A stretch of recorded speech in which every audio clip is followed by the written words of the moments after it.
Halo semuanya, perkenalkan, nama saya Nafila Desramadila dari kelas Manajemen Rekod C, Ilmu Perpustakaan, Fakultas Ilmu Administrasi Universitas Brawijaya. Hari ini, saya akan menjelaskan mengenai tata kelola organisasi dan sistem klasifikasi arsip dalam manajemen rekod.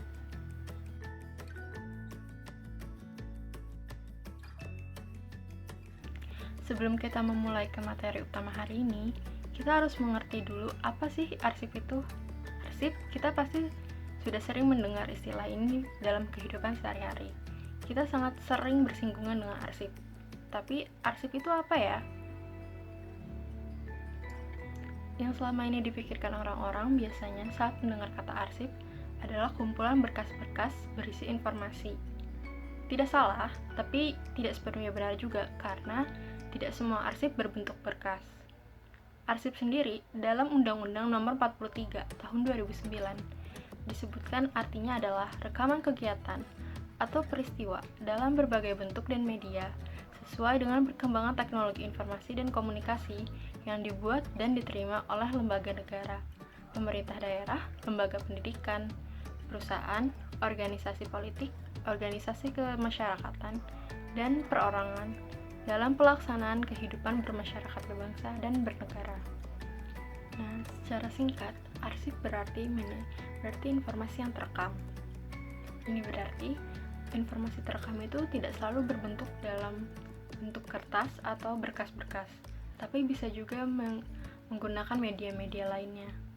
Meskipun berkas yang terbuat dari kertas masih menjadi bentuk arsip yang paling banyak digunakan, arsip juga dapat dibentuk dalam media seperti media suara, media video, dan media-media informasi kreatif lainnya. Kemudian, arsip ini apa aja ya kira-kira jenisnya? Arsip terbagi secara garis besar menjadi dua. Yang pertama adalah arsip dinamis.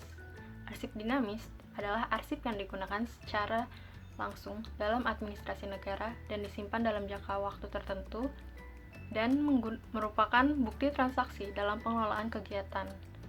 Dalam bahasa Inggris, arsip dinamis ini disebut sebagai records. Yang kedua adalah arsip statis. Arsip statis adalah arsip yang tidak lagi digunakan secara langsung dalam penyelenggaraan administrasi negara atau kehidupannya sehari-hari. Arsip statis juga sering diartikan sebagai arsip dinamis yang sudah tidak lagi digunakan dan disimpan secara permanen di lembaga penyimpanan arsip. Dalam bahasa Inggris, arsip ini disebut sebagai archive. Arsip memiliki karakteristik tersendiri.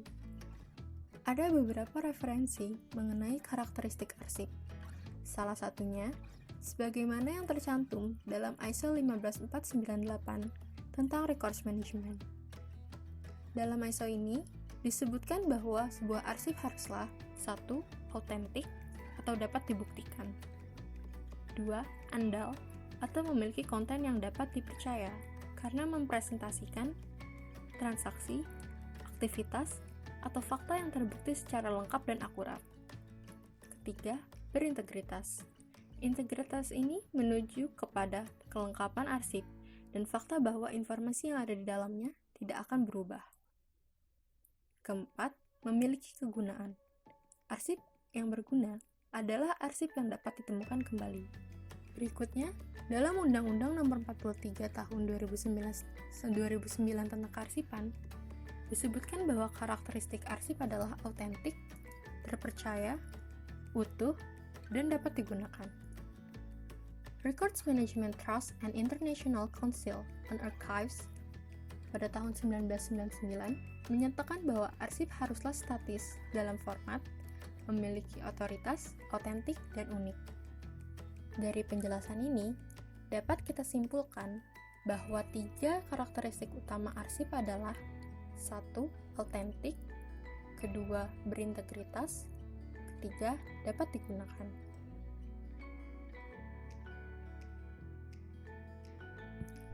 Menurut Berlian, tahun 2019, pada buku Manajemen Arsip Inaktif, ada 9 tujuan pengelolaan arsip.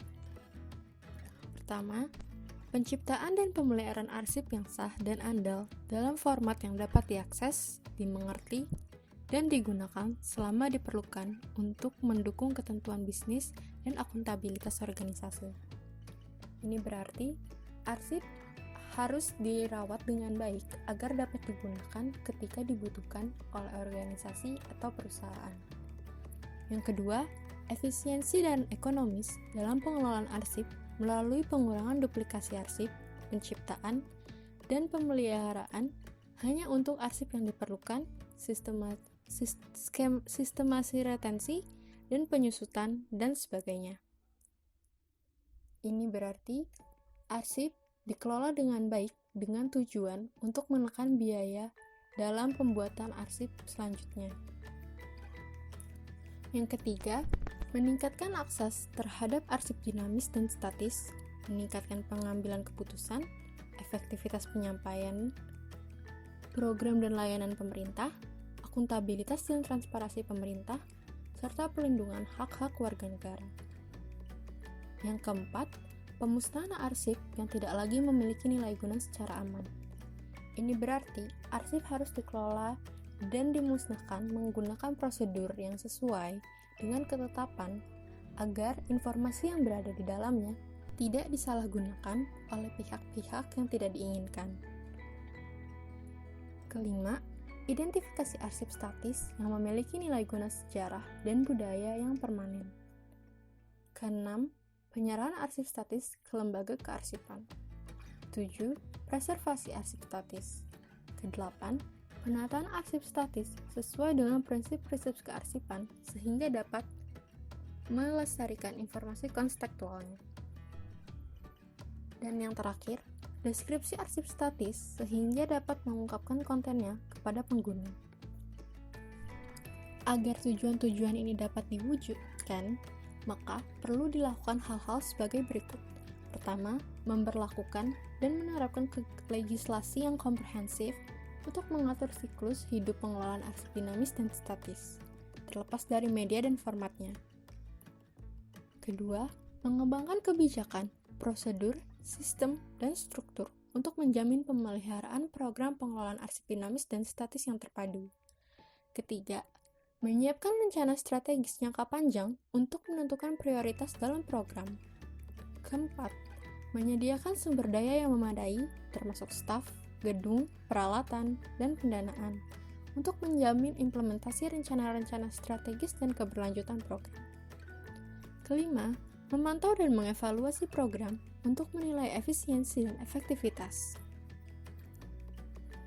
Berikutnya, ada beberapa prioritas dalam pengelolaan arsip dinamis dan statis, yaitu pertama, membangun sistem pengelolaan arsip dinamis dan statis yang menawarkan rangkaian pemeliharaan melalui siklus hidup arsip. Kedua, memfasilitasi otomasi sistem pengelolaan arsip dinamis dan statis. Ketiga, memperluas sistem pengelolaan arsip dinamis dan statis terpadu untuk administrasi regional dan lokal. Keempat, memperkenalkan sistem yang efektif untuk siklus hidup pengelolaan arsip dinamis dan statis elektronik. Dan yang terakhir, menjaga dan menyediakan akses ke warisan arsip statis bangsa dan berkontribusi untuk menjaga memori dokumen terbangsa dan akhirnya dunia. Dalam pengelolaan arsip, ada 4 konsep utama atau 4 konsep penting yang perlu diingat. Yang pertama adalah konsep respect devant, atau rekod harus disimpan sesuai dengan badan yang bertanggung jawab atas penciptaannya dan akumulasinya. Dalam susunan tanggal dibuat rekod tersebut. Yang kedua, konsep life cycle, atau rekod yang memiliki suatu siklus hidup, dari penciptaan hingga pemusnahan. Yang ketiga, adalah konsep continuum atau pengelolaan rekod yang merupakan sesuatu yang berkesinambungan. Yang keempat adalah prinsip level of arrangement and description, atau rekod dapat disusun berdasarkan tatanan hierarki untuk menentukan alasan pembuatannya. Secara garis besar, pengelolaan arsip terbagi menjadi 2, yaitu pengelolaan arsip dinamis atau yang disebut records management, dan pengelolaan arsip statis atau yang disebut dengan archive administration. Record management meliputi kegiatan penciptaan hingga pemusnahan informasi terekam yang dibuat dan diterima oleh suatu badan atau individu dalam menjalankan kegiatannya. Apabila informasi ini mulai jarang digunakan, maka ia akan disimpan dalam jangka waktu tertentu mengikuti jadwal retensinya. Apabila sudah jatuh tempo, maka informasi tersebut akan disimpan secara permanen dan berubah menjadi arsip statis. Arsip statis ini memiliki nilai guna untuk pencipta arsip dan masyarakat. Nah, agar arsip ini dapat digunakan oleh organisasi pun harus memiliki prinsip tata kelola yang akan membuat dan membantu sistem pengelolaan arsip menjadi lebih baik. Prinsip tata kelola organisasi yang baik ini adalah transparansi dan partisipasi, akuntabilitas, dan taat asas. Kalau begitu, bagaimana sih cara pengelolaan arsip yang baik? Sistem tata arsip dinamis pertama memiliki personel yang relevan. Kedua, garis haluan, prosedur, dan praktik tata arsip dinamis. Ketiga, arsip dinamis itu tersendiri.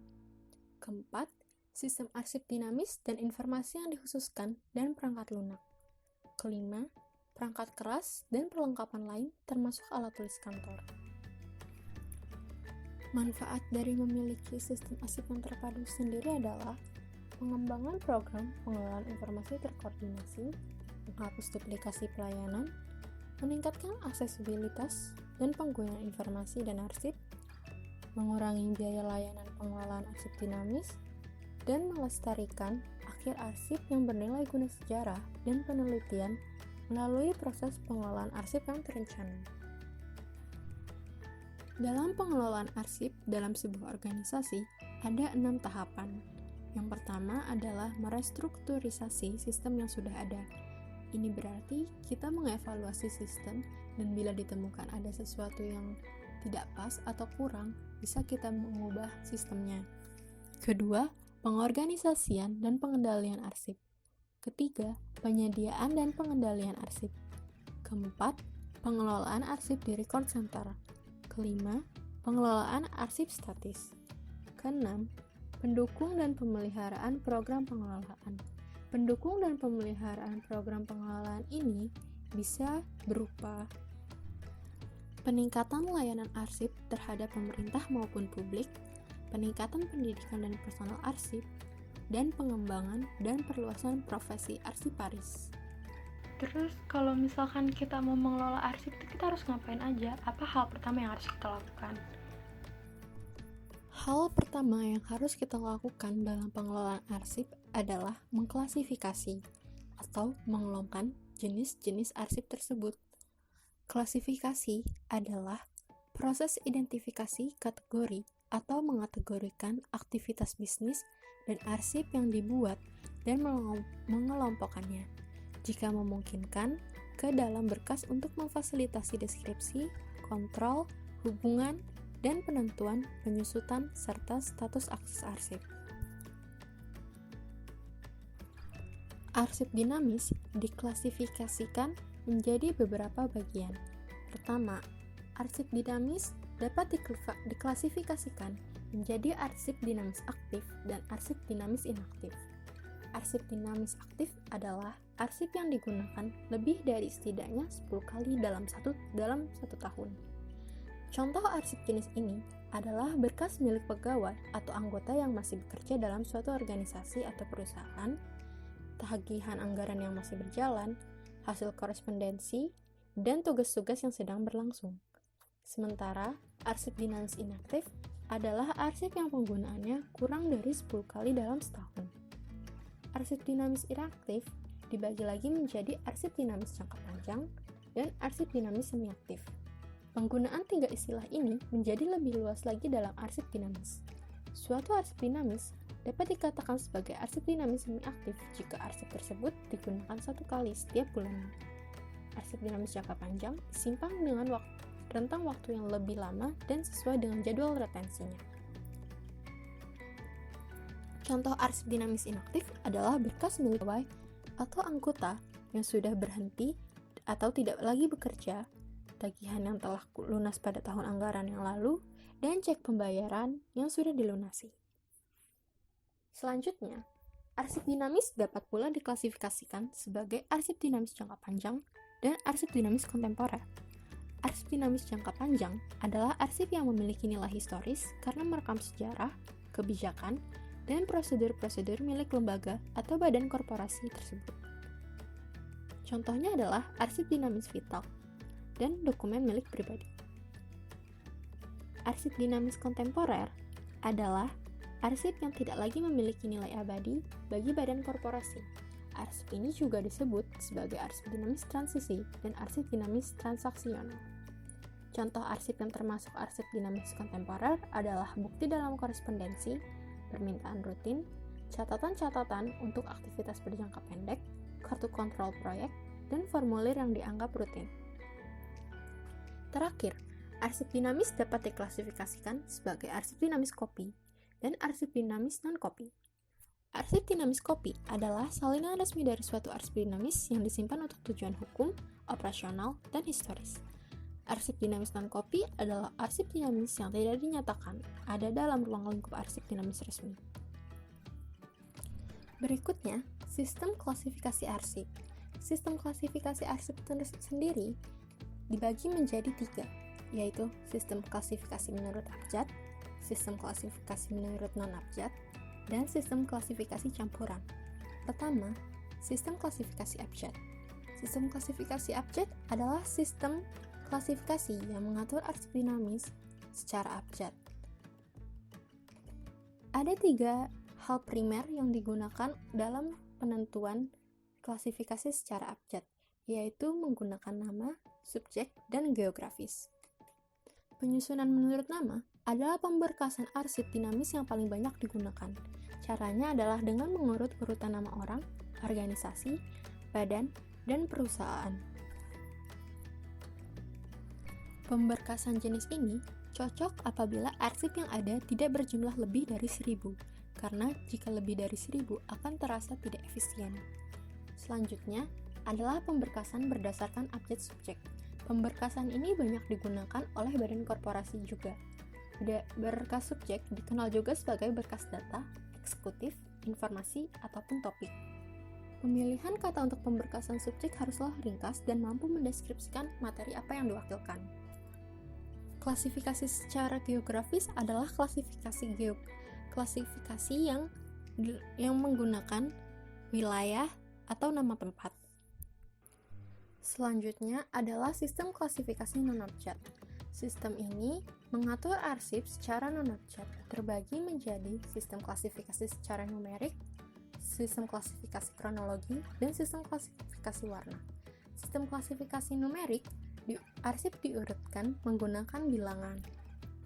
Bilangan ini bisa bersumber dari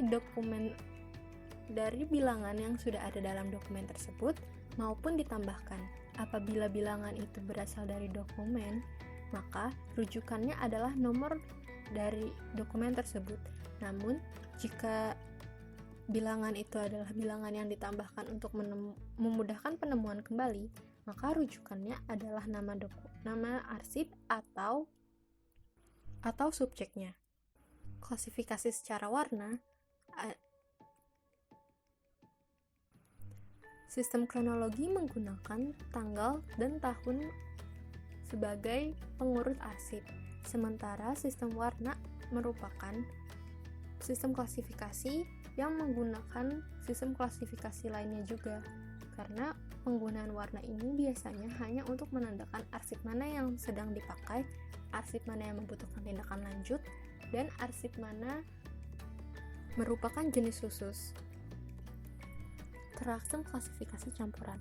Sistem klasifikasi ini merupakan sistem yang mengurutkan arsip menggunakan klasifikasi numerik sekaligus klasifikasi abjad. Misalnya, diurutkan dengan sebutan A1, A2, A3, dan seterusnya. Sekian presentasi dari saya. Terima kasih telah menyimak video ini sampai selesai. Sampai jumpa.